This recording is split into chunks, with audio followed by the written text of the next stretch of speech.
was published in 2021. He co-authored two policy series books on crafting India's national security strategy and envisioning India's role in the Indo-Pacific. Today, we will be discussing the report after Xi future scenarios for leadership succession in post-Xi Jinping era. This report was published by CSIA and the Lowe Institute together. Mr. Richard, along with Jude Blanchett, had written this report. And today we will be discussing this report. He will be sharing with us his findings as well as the perspectives on Southeast Asia. And now, Professor Pankaj Jha, I would like to request you to please commence the discussion.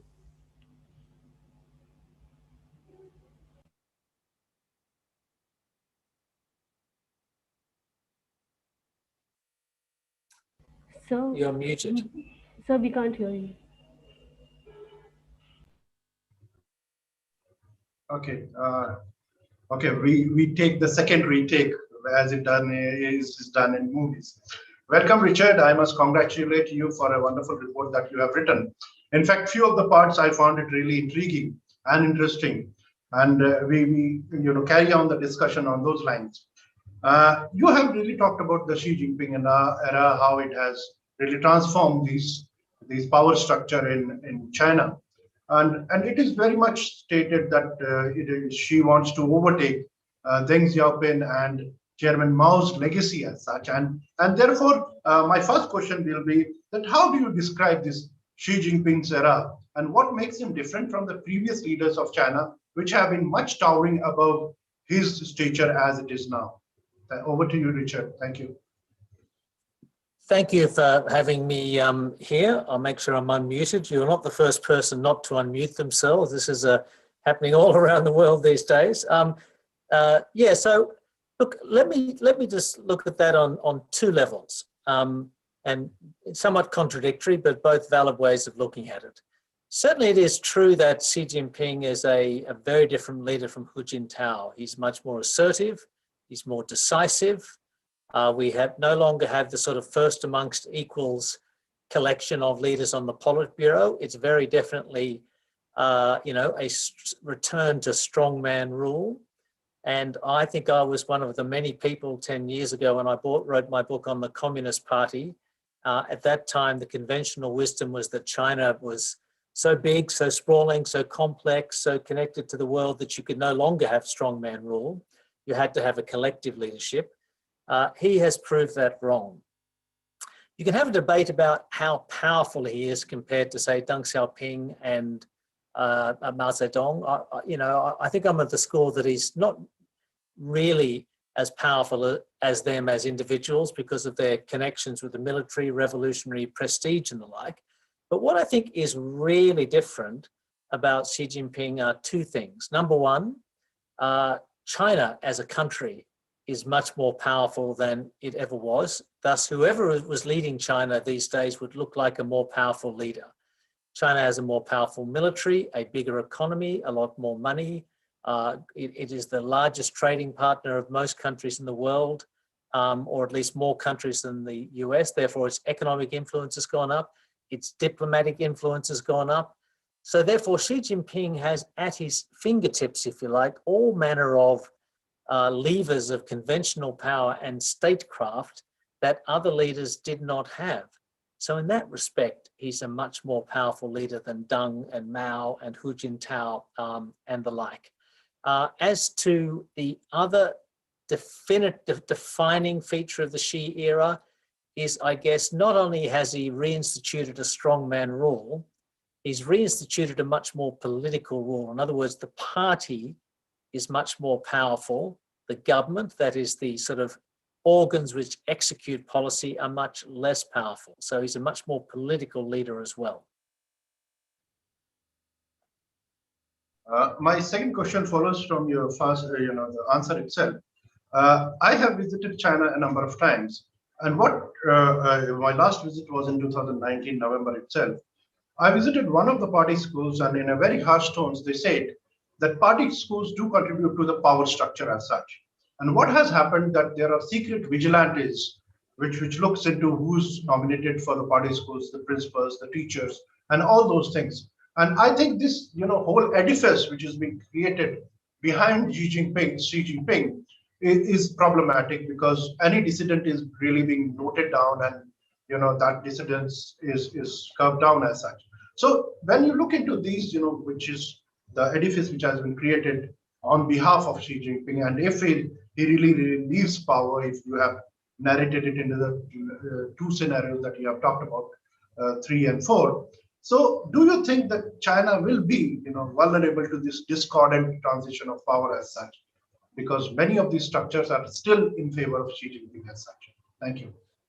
I think the party schools are very interesting. The party schools are, first of all, very important. There's a couple of big key party schools, most importantly in Beijing. You remember that when Xi Jinping waited to take over as leader, he was, head of the party school at the time. That alone tells you it's an important position.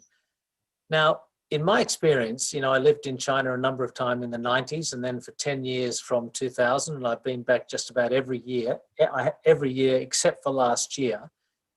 The party schools were paradoxically amongst the most open places in China. The party schools were the places where you could talk about anything because you were the elite. Your loyalty was not necessarily in question. This was a place for a debate of ideas and the like. And of course, it was like cabinet government. You would go off and execute, whatever policies came down. But this was a place of ferment. You had all sorts of international speakers who came bringing ideas which were heretical but were listened out.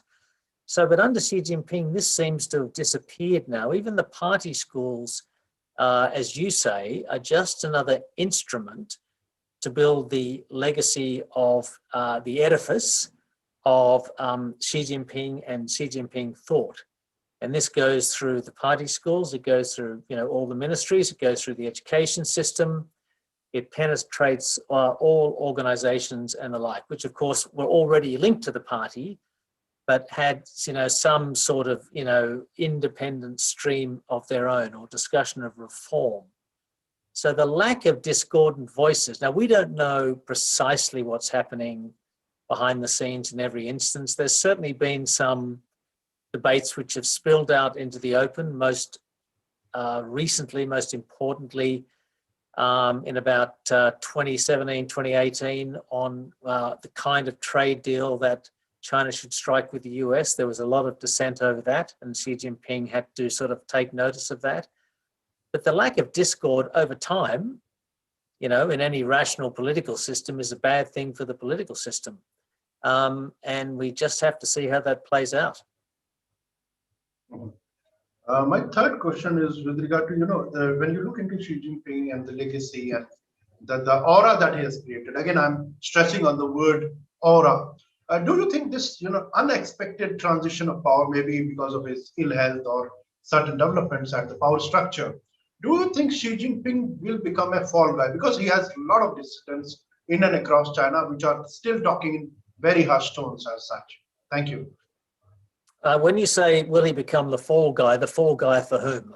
The fall guy for in terms of economic problems or the problems with regard to containing the COVID coronavirus effect as such. If the economy and the politics doesn't do as well under him and compared to his previous leaders, so will he be attributed to all those? You have to say right now there's no sign of it. You might have had a slightly different answer at the start of last year. You can remember at that time when we had the outbreak of COVID in Wuhan, people were talking about China's Chernobyl. In other words, this was an example of a system falling apart. Now, obviously, that has not happened. And now the Chinese don't want to talk about the origins of the coronavirus. They want to talk about how the virus was brought under control. And you have to say, by any measure, that's pretty impressive.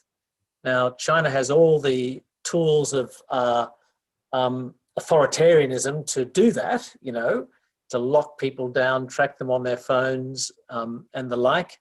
You have no messy democracy to deal with or anything like that, or public gatherings that can't be controlled. So we went from a situation at the start of last year when people were portraying the Chinese system as crumbling to a situation now where the Chinese are once again lauding the strength of their system. And of course, The economy has recovered more quickly than most countries as a result of that.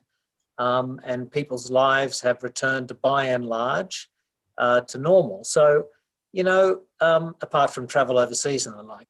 So, Xi Jinping in that respect doesn't look like a fall guy at the moment. The second thing that strengthens him, I think, quite apart from the ordinary tools at his fingertips, like, controlling the propaganda system, the narrative and all that sort of thing, is the battle with the United States.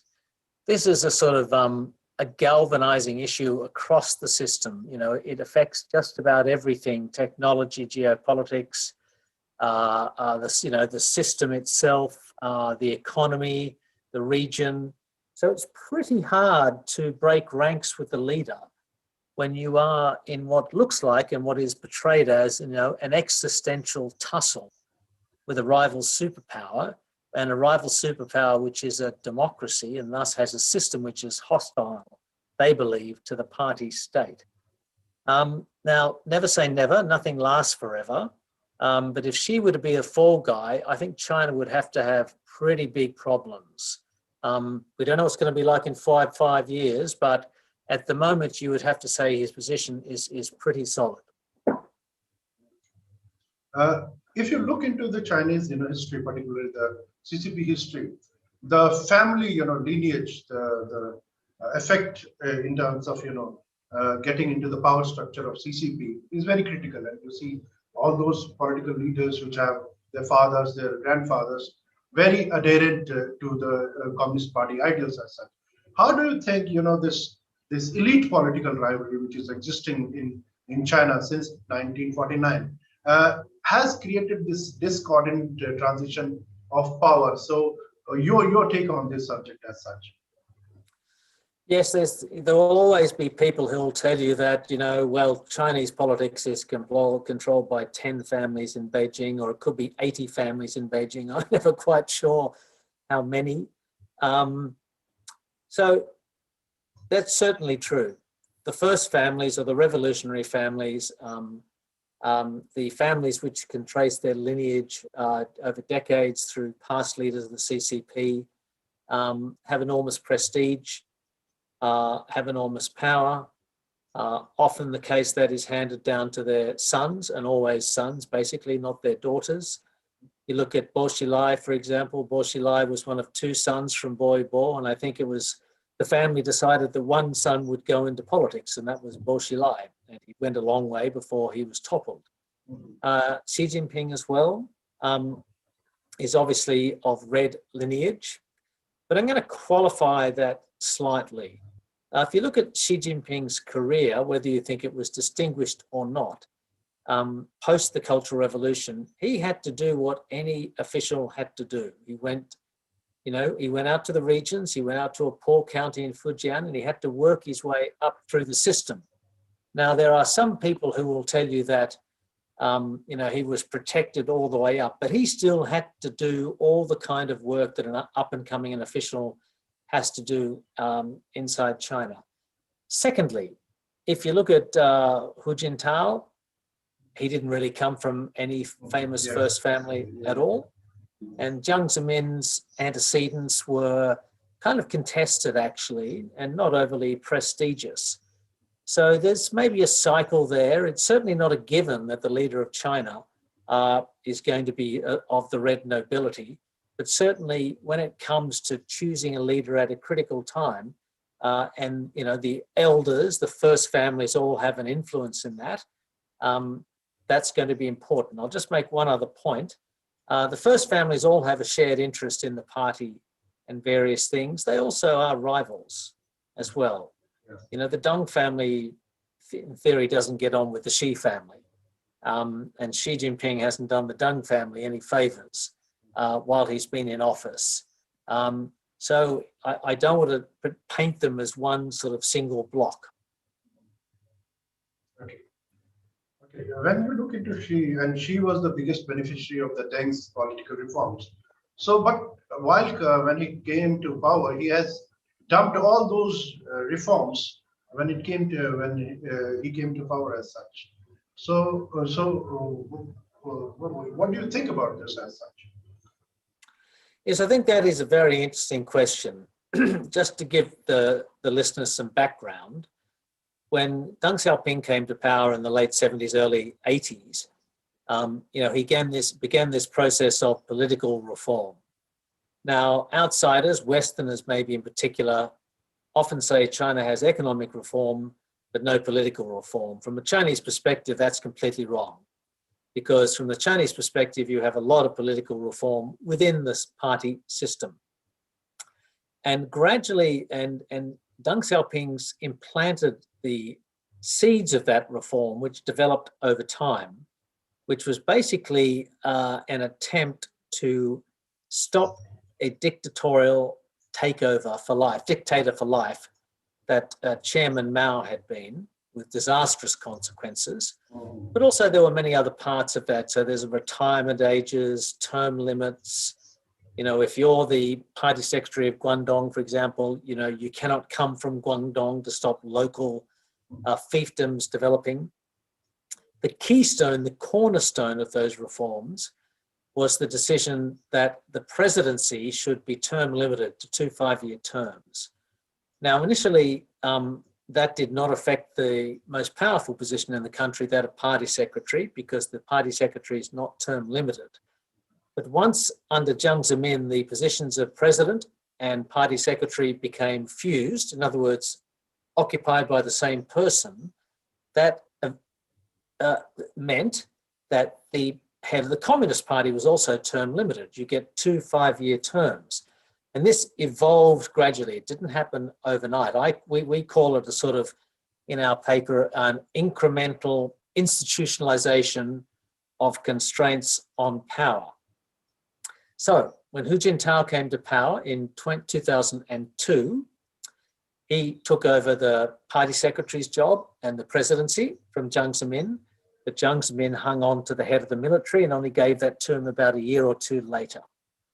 When Xi Jinping came to power, he got all 3 jobs, head of the party, head of state, head of the military, all at once over a 2-3 month period. So that, I think, is the first orderly, peaceful, clean, total transfer of power in China for however long, at least a century, maybe a longer. Certainly the first time under communism. And he was important for another reason. Xi Jinping was the first leader post-1980s who was not chosen by Deng Xiaoping. He'd chosen everybody else. So Xi, without a doubt, was the biggest beneficiary of the orderly and peaceful transfer of power. In other words, China solved a problem which a lot of authoritarian countries have struggled with, how to hand over power without a coup or bloodshed or whatever. So why has Xi decided to go back to the old ways where he doesn't nominate a successor and we have no idea when he'll hand over power? I'd say briefly 3 things. You might want to intercede with another question so I don't speak too long. But before he came to power, I think Xi Jinping felt threatened by an internal coup led by Bo Xilai. That was an earthquake in the Chinese political system in 2012. The second reason might be that he surveyed the state of the party, the Communist Party around that time, massive corruption, rampant fiefdoms in industry and the like. The Bo Xilai incident thought the party needed a firm hand, needed a dictator to pull it back, make it a sort of an absolutely impregnable governing instrument for the future. And third, going back to your question about the red nobility and the like, he probably sees himself as something of a man of history, an instrument of history in the Marxist-Leninist sense, and also in the family sense that only he can, really pull China together. And fourth, I should say, in the process of cleaning up the party, Xi Jinping had one of the most extensive anti-corruption campaigns since 1949. And of course, once you do that, you have a lot of enemies. So the fourth reason might be the typical despot's dilemma. It's too dangerous to step down. So I think they're the 4 reasons I would give. From this, I take this another question. When you look into the Communist Party structures, and I draw something from Vietnam itself. The party general secretary continues well past the 70-year age gap as such, and is now 75 as such. Now, if you look into the China and compare it to the political, this Communist Party system over there, it is well seen that she will like to at least take hold on to the reins of powers way past 70 as such, if the health doesn't fail him as such.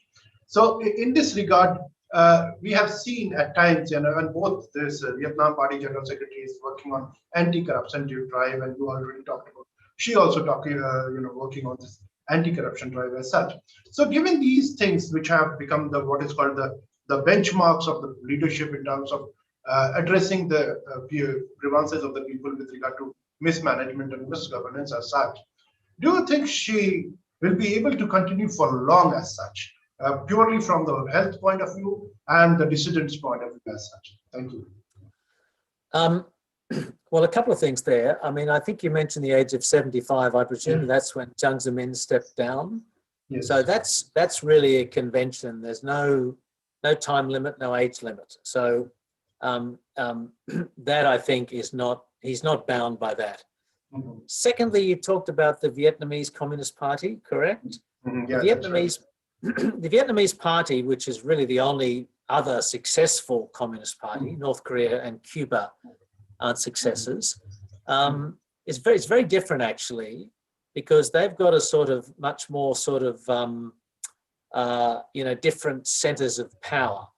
The party secretary is different from the president and different from the head of the parliament. So power is kind of divided in Vietnam, much more diffuse, and thus the system is a little bit more open, I think, than China. And in the past, it's been a pretty open secret that there's been a number of competing candidates for the position of party secretary. And we don't have that anymore in China in a formal sense, at least. As to how long she stays for, pretty unpredictable. It's pretty foolhardy to make predictions about that. We have the next party congress in 2022. If she had abided by the emerging conventions, he would step down, but he's giving no indication of doing so. Will he nominate a successor or two? Equally an open question. I have the sense 60-40 that he will not. As somebody said to me recently, you would not want to be nominated as the successor to Xi Jinping, because you would have a massive target on your back and everybody would attack you instead of attacking him. He might elevate a couple of people, but you have to be of the right age and you have to be on the Politburo to ascend to the top job. So it's not immediately obvious how he does that. Now, if he doesn't do that, then that means he's going to skip an entire generation of leaders. And the next leader of China, because of the way the system operates, would have to be between 50 and 55 years old. And we have really no idea how that would, and who that person might be. And thirdly, of course, if Xi Jinping does stay on, there's some indications now he's got his eye on 2035, which is kind of the midpoint for the KPIs in the China dream. Now, in 2035, he would be the same age as Joe Biden at the end of his first term. So is that too old in America or in China? Not really sure, actually. China has excellent doctors. Whatever happens if he steps down, I think Xi Jinping would be influential behind the scenes. It's another question as to what happens if he does get sick. And maybe I can, in a second, talk about that as well. In the last one and a half years, there have been reports that Wang Yi and Xi Jinping is having some dissonance among themselves on certain issues. Do you have any information with regard to this? I do not know about that, but I'll just say one thing. There's been carnage amongst the elite in China under Xi Jinping. All number of people, powerful people who've been put in jail or lost their livelihoods or positions and the like.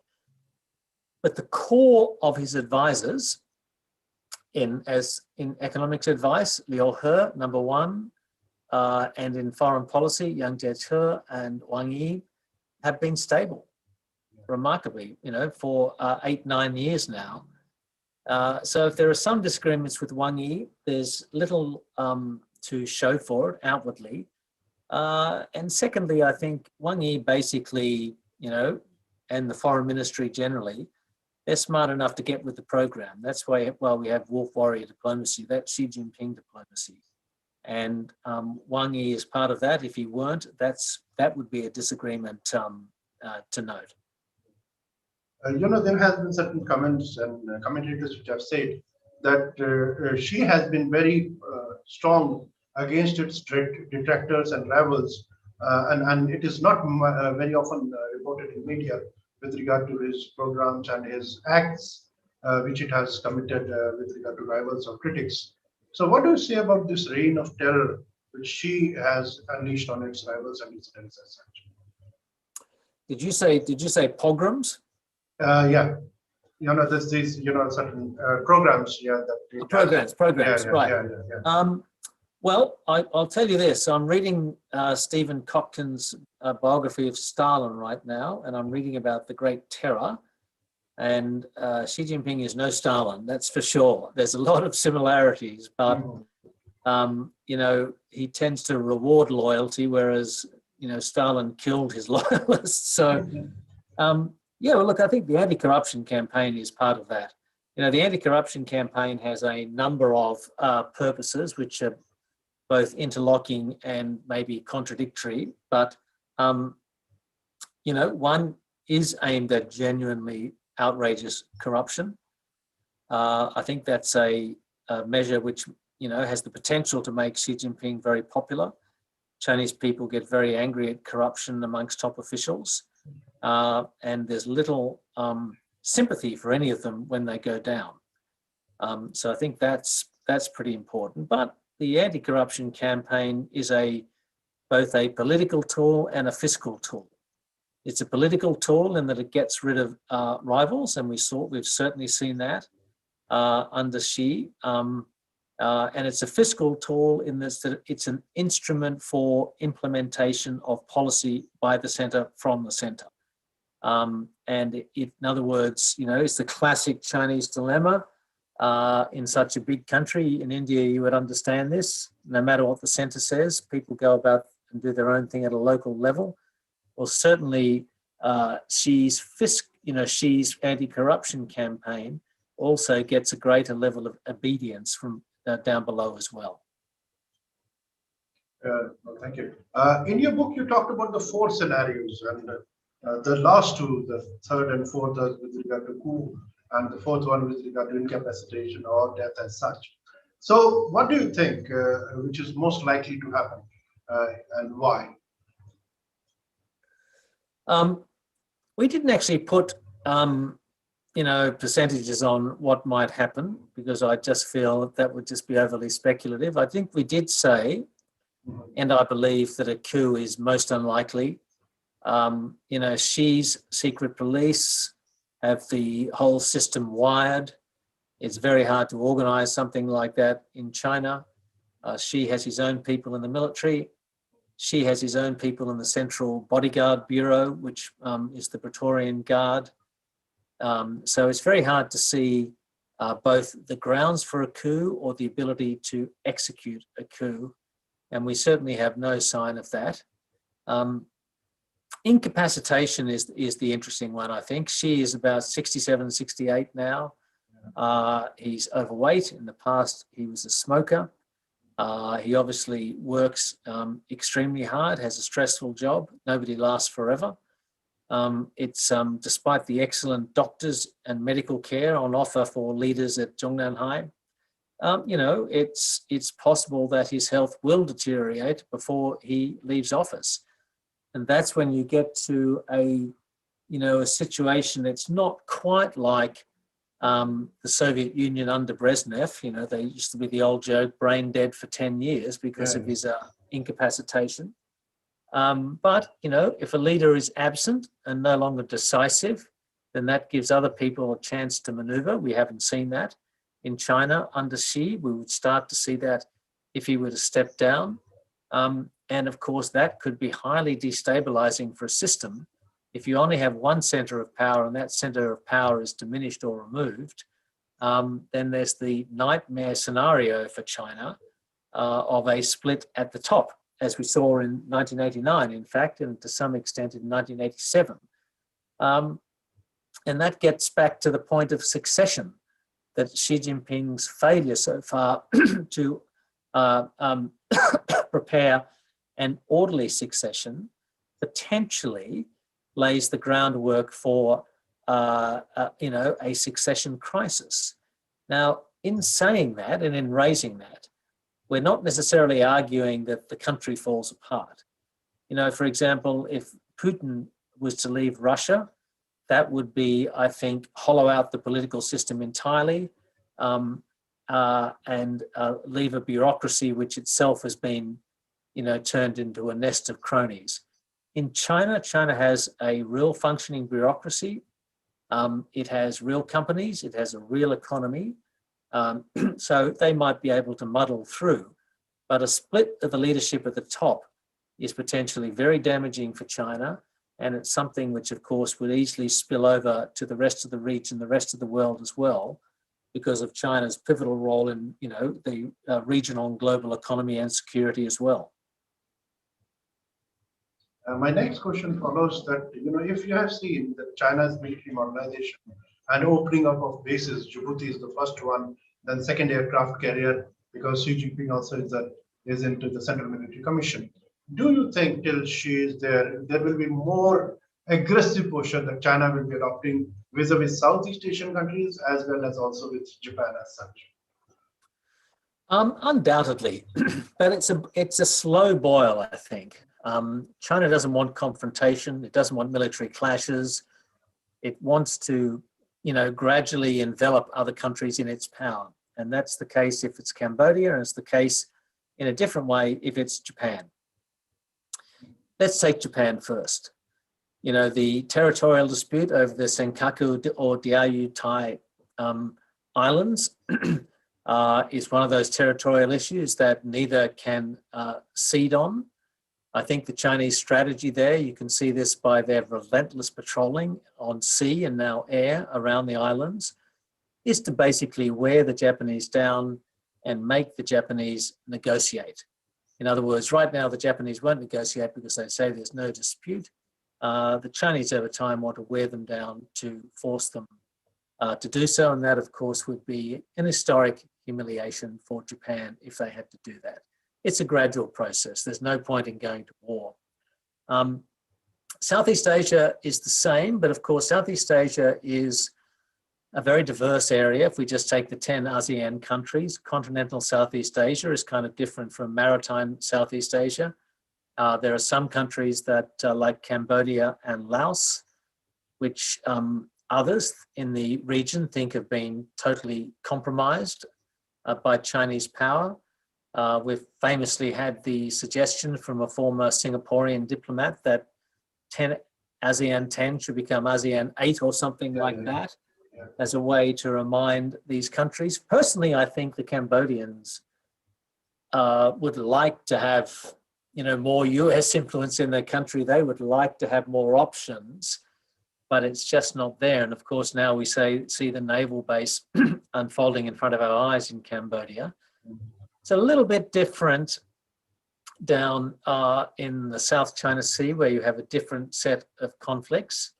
But all of those countries, I think, struggle to think. They don't want to confront China. They don't want the US to leave, but they struggle to find a balance which doesn't, see them falling under the power and influence of China and its, economy, if you like. I'll just add one thing to that, though. It doesn't make for a very happy future if you think about it in this way. The United States has lots of we can say a lot of bad things about the US. We can point to the disastrous Iraq War and the like. But in Asia, post the Korean War and maybe post the Vietnam War, the US security presence has been a great boon for the region. It's really underwritten the economic boom amongst other things. Now, China quite naturally, no surprises, as a big country, does not want to rely on the US for its military security. So over time, they will seek to supplant that in their own way. But the US in Southeast Asia had no territorial disputes. If you look at China in the region, they've got territorial disputes or disputes over the exclusive economic zones with South Korea, Japan, Vietnam, the Philippines, Indonesia, Malaysia, and Brunei. So how do you have a benevolent hegemon in the region replacing the US when you've got all those manner of disputes on the table? So China might prevail, but it's going to be, I feel, a very unhappy region if that's how it plays out, and unless China can change course somewhat, and that's pretty difficult to see at the moment. I take you further down south, closer to the Australia. You know, we have seen China also looking for bases in Vanuatu and Tonga, and also doing some kind of aid diplomacy. And Papua New Guinea is the new threshold where China is really looking for some sort of resource exploitation or even working out some kind of arrangement. So how Australia and US, being the predominant powers in the region, see these expanse of China under Xi as such? Thank you. Yes, and in the Pacific, don't forget New Zealand, which is influential. You know, it's a difficult question. These countries are tiny countries. They but have an outsized power in two respects. Their votes in the United Nations, for example, as a collective bunch of about 14, 15 countries. Secondly, their exclusive economic zones create massive fishing areas. So they're extremely valuable in that respect. And of course, if you're taking on the US, just like Japan did in the Second World War, and you want to cut off the Pacific, then having a base in the Pacific is very helpful. Now, China has been giving aid. Some of it, you know, I don't personally believe in debt trap diplomacy, but, you know, we're just getting to the point where some of the debts have to be repaid. Chinese lending in the Pacific actually in recent years has gone down quite dramatically because we are getting to the repayment stage and the countries really can't take on any more debt. So we're sort of in the sort of, you know, interregnum period. But, you know, it's not, you know, people have the impression, and people often talk about the Belt and Road like this, which I think is wrong. You know, the Pacific countries, as Australia has discovered, are very good at deploying their sovereignty to get what they want. They're not just pushovers. They don't do what Australia tells them to do, if we do tell them what to do. And they certainly won't do what China tells them to do. I think there's been feelers out about some ports, but really nothing serious yet. It's certainly possible 5-10 years down the track. You know, but, you know, Papua New Guinea, for example, extremely difficult country to run, to manage, to give aid to. And China just can't walk into Papua New Guinea and, you know, take over. You have to deal with landowners, difficult politics, some corruption, and the like. You know, these places aren't just there for the taking, but Chinese influence has gone up, Chinese focus has gone up. They've done some very good things as well, I must say. They had a medical ship which went around the Pacific with, you know, Chinese doctors on board who spoke English, who went into hospitals in places like Papua New Guinea and Fiji and the like, and did good work. So it's not all nefarious debt trap diplomacy. You know, the Chinese system is a learning system, and they have actually done some good things there. But, you know, Australia remains very active and by far the biggest aid donor. Australia has activated US support. New Zealand also works alongside Australia very closely. I think we're at one with them, even if we snipe at each other occasionally. So there's a contest there, but I wouldn't want anyone to think that it's, just a Chinese walkover merely because of their size. Now coming to this Xi era and the influence that they have with regard to political structures across Southeast Asia. You take the case of Laos, you take the case of Cambodia. Hun Sen wants its son to take over and is typically, cajoling China to support his political ambitions as such. Vietnam, again, there is a difference. There are basically two blocks, one which is pro-China in the party system as one which thinks more independently as such. So political interference with regard to and also nominating its own stooges in the Southeast Asian political structure. How do you think it will pan out if she remains in power for a longer period of time? Yeah, very hard to say because each country has its own dynamic. I'm not an expert on Laos. I think that was the country you mentioned, correct? Yeah, that's it. And in Cambodia is, interesting. I mean, I think Hun Sen, from memory, you correct me if I'm wrong, was trained in Vietnam, right? Yeah. He wasn't, and then his son was trained, impossible successor, went to West Point. Yeah. But, it's very difficult for a country like Cambodia, which had struggling, broken institutions in the post-Pol Pot, post-Vietnam War conflict with the Vietnamese. China's influence, plus you have ethnic Chinese, is pretty overpowering, actually. But, I'm waiting for, and I could be wrong, we've seen the Chinese communities and anti-Chinese sentiment has been a volatile issue in just about all of these countries for decades. And you look at what's happened in Cambodia at the port down there. I'm just trying to remember the name. Sihanoukville, yeah. Yeah, Sihanoukville, for example. So local people have their limits. I don't think it's necessarily pivotal in every occasion, but countries have a way of asserting themselves. I said earlier, I don't really believe in debt trap diplomacy as a conscious policy, but it may be playing out, to be fair, in some countries like Laos and the railway and the like. But once it's built and operating, that's a powerful network connecting China to continental Southeast Asia. I can remember when I lived in Japan in the 1990s, there was one of those Future of Asia maps which had a train going all the way from the Korean Peninsula down to Southeast Singapore, and we just sort of giggled at it as a fantasy. Well, it might come true, and other countries cannot replicate that. It's just natural that China is going to be more influential, and we can't sit on the sidelines and complain about that unless we offer something else in return.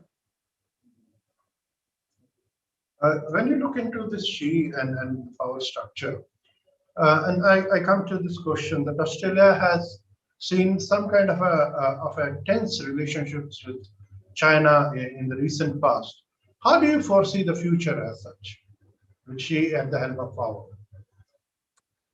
Look, Australia-China relations are just about non-existent now, politically speaking. In 2014, Xi Jinping addressed both houses of the Australian Parliament. He visited Tasmania, which is a setting off point for the Antarctic. He had a great time by all accounts. Since then, Australia China has refused to speak to Australia at a ministerial level for at least 2 years now. They won't pick up the phone.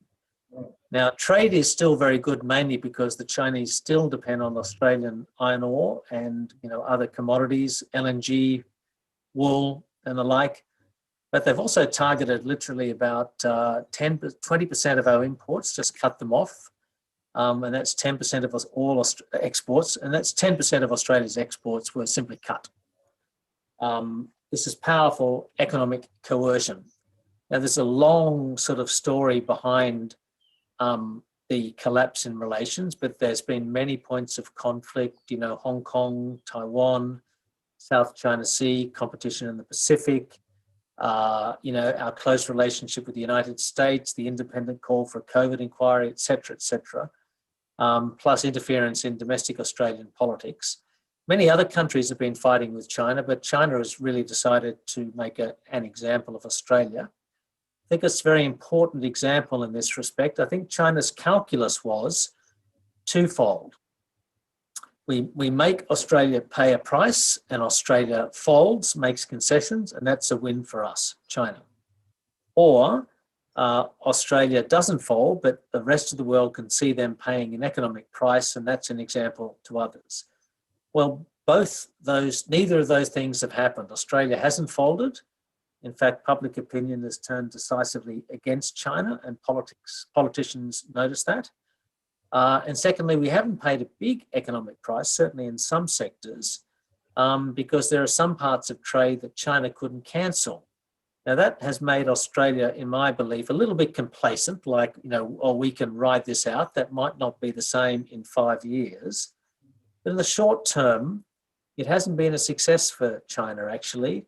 And I think a lot of countries have looked at Australia and said, well, we could be next, and have started to talk about ways to avoid that and to develop counter leverage. China doesn't appear to care. Their global trade is fine. But for Australia, it's been a defining foreign policy experience, I think. Before I give it to the audience to ask questions, there are quite a number of questions around.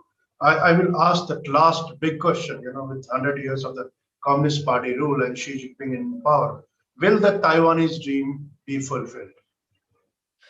Well, not soon. As in, people talk about China as about to invade Taiwan. I don't think that's going to happen. Mm-hmm. I don't think China wants to do that. They're not stupid. They know the risks. I think, as with Japan, but in a bigger way, China would like to wear Taiwan down. Certainly, there was, under his watch, Xi Jinping is determined that something will happen. Now, that could be as simple as starting, political talks or something like that with Taiwan. And, that depends on how far off it is. I'm not saying military conflict won't happen. It's not going to happen soon. I agree with the US Pacific Command admiral recently, who said around 2026, 2027, that's when things might get a bit hot. But yeah, I think Taiwan is a crunch point sooner or later. It's baked into the cake in internal Chinese politics. Nobody can step back for this. It's very hard to see how this is resolved in a fashion which is happy for the world, happy for US power, happy for the Taiwanese people and their democratic system. Now I will ask Shivangi to raise the questions which is coming from the audience. Please, Shivangi, over to you. Thank you, sir. We do have a few questions. So, first question is: successors of being long-serving authorities have tend to either denounce or ignore the legacy. Khrushchev and Stalin, or Hu Jinping or Mao. Is it plausible to assume that Xi Jinping's successors might take a similar stance to as you said, take take the target of their being and establish the legacy? It's a pretty long question, but I think again the question is on the legacy of how the things turn out to be. Yeah, so I think it's hard to, that's possible, but even after Mao, when Chinese communist leaders put Mao behind them, they didn't really denounce him. They criticized him for some errors, but left him as the sort of, deity of the political system. So, and, Mao did some terrible things.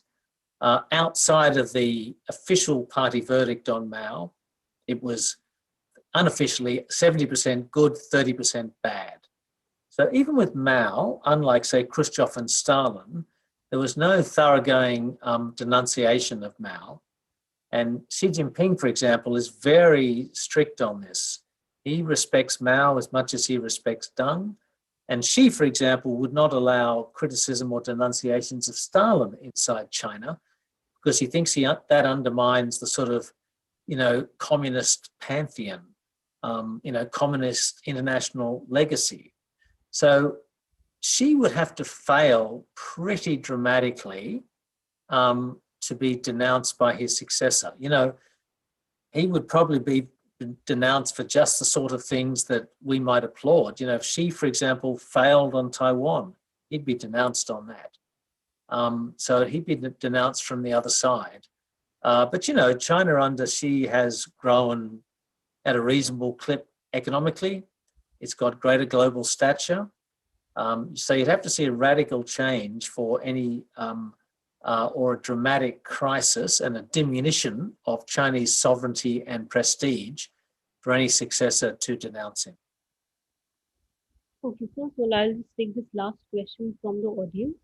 Whether it was the Nazi SS or the East Germany or the USSR's KGB, history is a witness to the longevity of these regimes.